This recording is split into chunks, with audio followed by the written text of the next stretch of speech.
guys, so far in the Transformers Marathon, we've covered a whole load of Transformers games. So now let's talk about the Transformers game. Transformers the game, based on the first Bayformers movie, was released for pretty much every platform at the time. Xbox 360, PlayStation 2 and 3, Wii, and PC. You could get this game anywhere.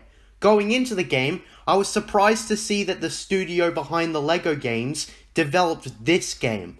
But if you're expecting this game to be as fun as the LEGO games, you're sadly mistaken. The intro was pretty good, but the first impression is probably the best thing about this game. It goes downhill really quickly. Going into the main menu, it's simple and clear. You just start or load a save game and go straight into the game. It's a basic user interface, not good, not bad, just about average. The gameplay consists of two campaigns, an Autobot campaign and a Decepticon campaign. We'll be doing the Autobot campaign first. This game is loosely based on the film and deviates from it a lot. We start with a cutscene of Bumblebee landing on Earth, scanning a car, and receiving orders from Optimus Prime to investigate the other crash landings. That's where the first mission comes around. You can fuck around in the open world beforehand, but there's little to do. You drive around Tranquility or shoot everything, but it's not fun.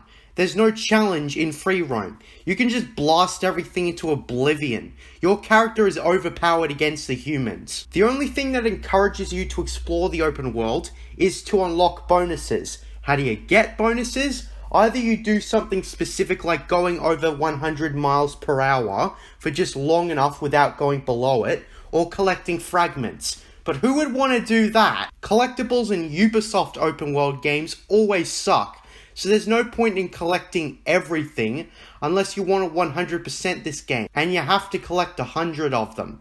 Talk about tedious. If you do the wise thing and decide to start the first mission immediately, you're not in for a treat. To kickstart the game, we have an underwhelming mission where you just kill off Decepticon drones till there's nothing left. You can tell they just dragged out the mission to artificially extend the length of the game. When it comes to the controls, it feels very janky. You can shoot, melee, run, transform, and climb.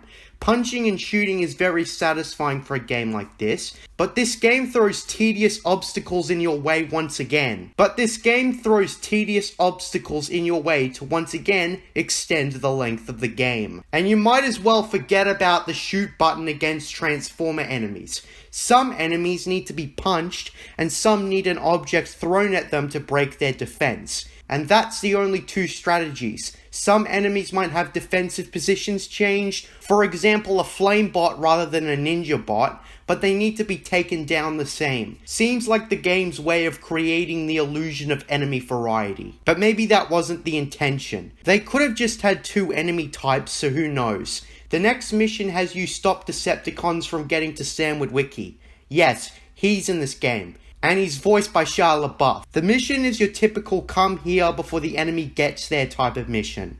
The mission consists of shooting enemies in vehicle mode. Sometimes you can drive too fast or bump into objects, which slows you down. It's just as annoying if you bumped into something in GTA, but you get back on track faster in GTA. In this game, you don't really have time to reverse. It's a one-time deal sometimes. You screw up now, you start the whole level all over again. The level was also way too hard the first time I played it. This game is an unbalanced and unfair clusterfuck. Difficulty doesn't get harder and harder slightly after every mission. Instead, the game will put you in an easy mission or a hard mission at random. You could be at the first chapter and the game will become Dark Souls difficult way too fast. There are also no checkpoints, and that will enrage players who made it so far into the padded levels. Believe me, this happened many times, and it made me very frustrated. The mission after that is basically a boss, Barricade. The police car from the movie is the bad guy we have to fight. The boss is pretty simple. Barricade will swing shit around like a ninja, to which you will need to grab a sizable object at him, and then beat the shit out of him.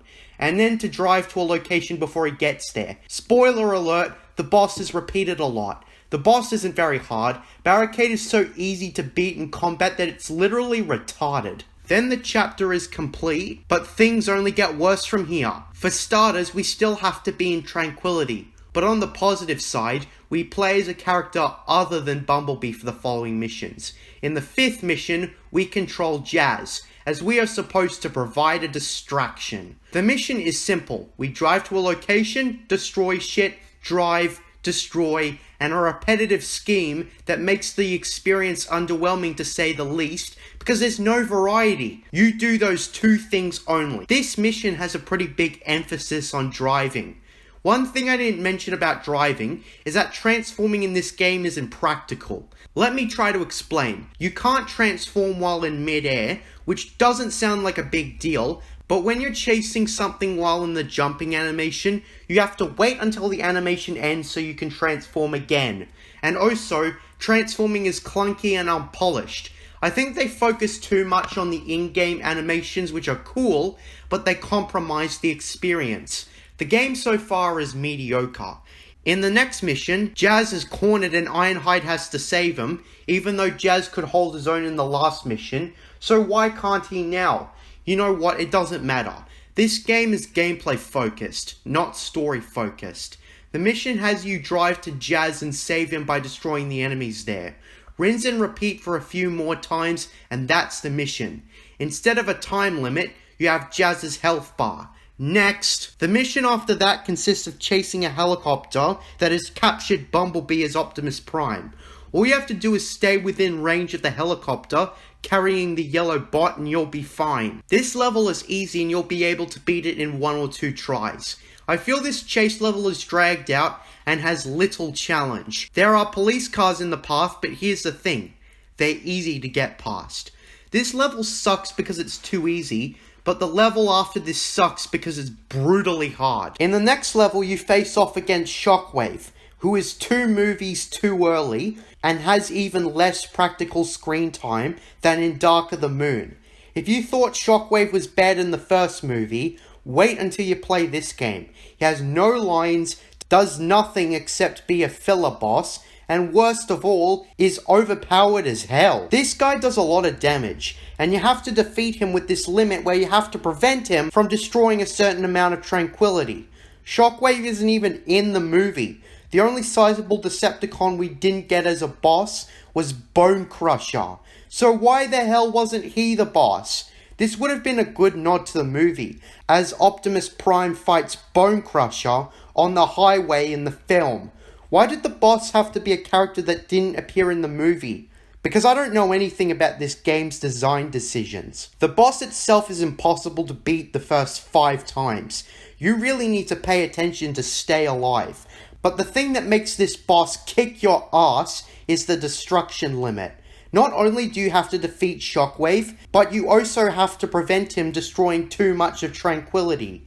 And Shockwave is a tough son of a bitch on top of that. You also need to throw shit at him to break his defense.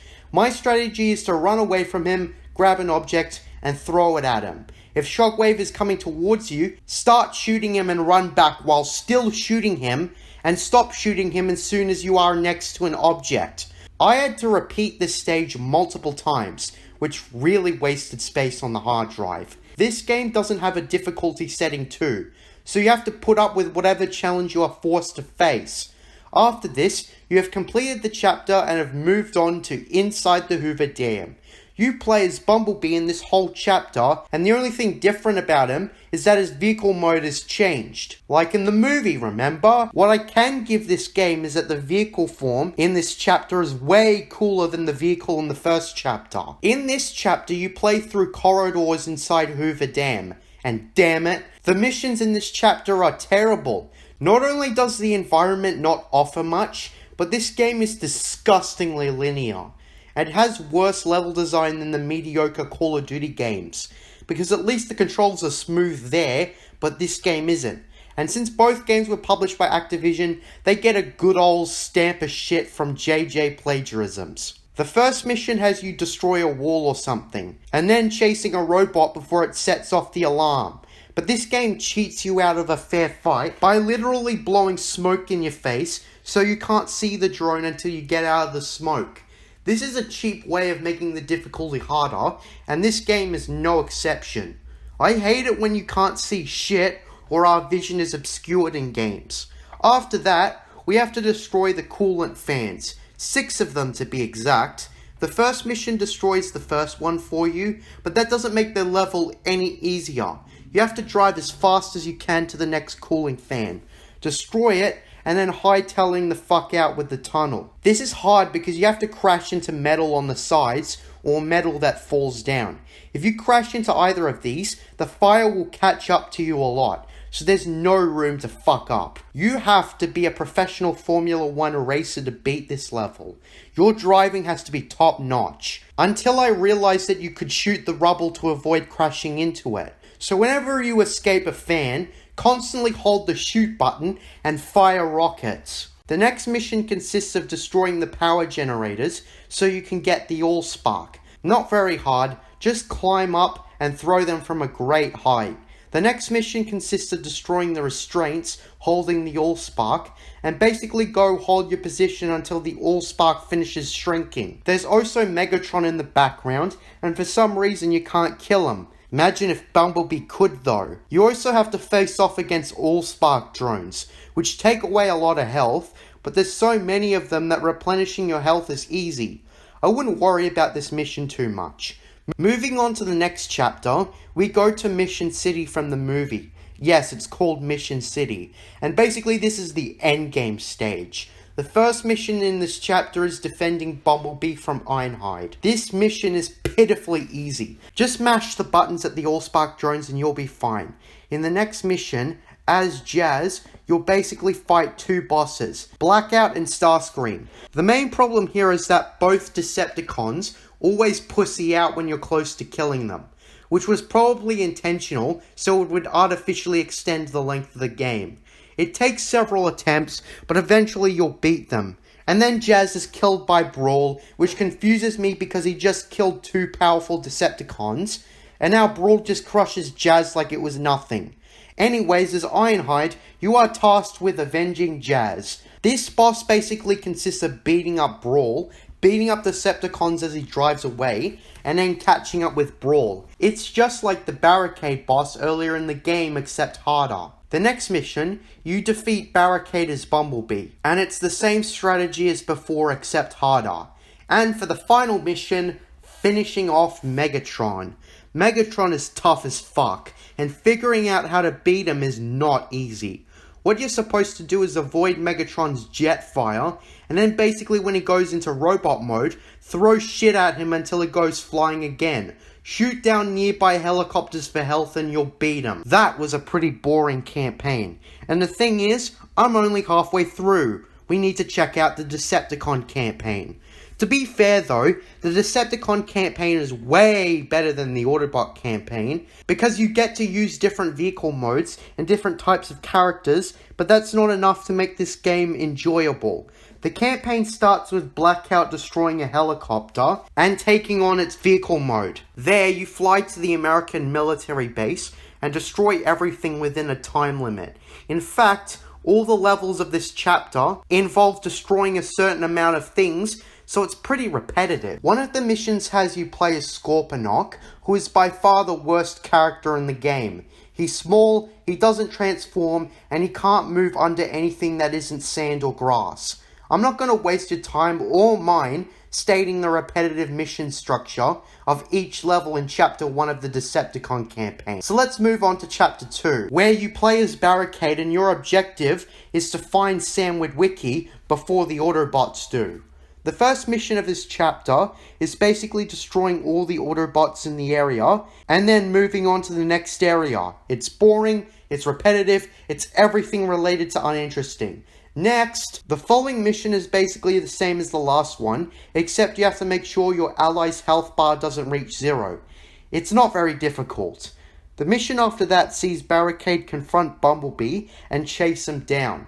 Defeating Bumblebee isn't that hard. Like every other boss in the game, he has one strategy that is easy to learn. First, you need to shoot him in vehicle mode, and when he gets out of vehicle mode, he will do a shock blast attack. All you need to do is block it when he does it, and inch your way to him, and then beat the shit out of him. It's so simple. Eventually he'll run away, and all you need to do is follow him, Rinse and repeat and you've got this mission. If the mission is the same thing as last time, why couldn't they have all just put it into one? Alright, let's move on to the next chapter. In this chapter, you play as the fattest Dorito-shaped Transformer, Starscream. And let me talk about his vehicle mode. The jet controls are horrendous. Instead of the right trigger be the button to turn, the left trigger is the button, which is really confusing. Also, the map in this chapter is too damn small. Starscream could traverse it in vehicle mode in less than 15 seconds. They needed to make this area bigger. Anyways, the first mission of this chapter consists of destroying radio towers so we can track where we are, because right now it's static. Starscream has this cool high jump ability, so that's a plus, but still it would be nice to transform while in mid-air. After we're done with this, the next mission consists of Starscream protecting Bone Crusher from being killed. It's your typical defend this person type of mission, and those types of missions drive me fucking insane, and this mission is no exception. For a character named Bone Crusher, he sure is having his ass handed to him. Luckily, Starscream is there to save him. I thought the Decepticons didn't believe in saving each other, and had a belief that the strong survive and the weak perish. And Bone Crusher doesn't even do anything to help. He just stands there. Why isn't he helping? Why is he just curled up like a little bitch? Moving on, the next mission consists of tracking down 10 fighter jets and shooting them down before examining the wreckage that contains clues to Megatron's whereabouts for some reason. This level barely gives you enough time to shoot down 10 planes. I hate time limits in general. It makes you rush things, and I think it should give you the choice on how fast or slow you play a game. Some time limits can work, just not here. The level is completable, just not easy. In the next mission we have to... Oh, come on! Another escort mission! Let's just wrap this up.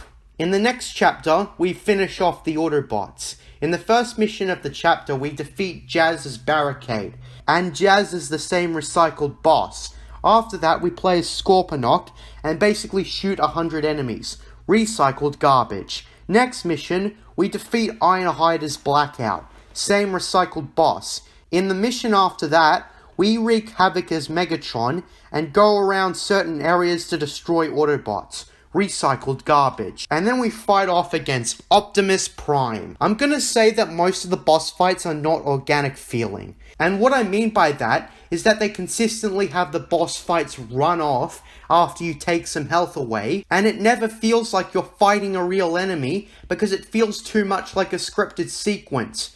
It's really not easy to describe, so let's move on. Prime is easy to defeat, but the game introduces us to a brand new enemy where you have to throw a heavy object at them, specifically to break their defense. Other than that, Optimus Prime is easy to kill. We defeat Prime and gain the power to the AllSpark, to which we destroy Earth, and that's Transformers the game. This is one of the most mediocre games I've ever played. It's repetitive, boring, and rushed. But since I called it mediocre, there has to be stuff I liked about it, right? The graphics are pretty decent, and I like the voice actors they got. Keith David, Peter Cullen, Frank Welker, and Daniel Ross have very enjoyable, distinctive voices. And it's not like I didn't have fun at all. I just feel like playing this game is more than a chore than anything. This game gets a 4 out of 10. It's your average tie-in game. It's not one of those impressive tie-in games like GoldenEye or Cars. It's just a rushed, repetitive mess made to cash in on the films. If your kids are at all into Transformers, don't get them this game. Get them War for Cybertron, the DS versions of this, or Devastation instead.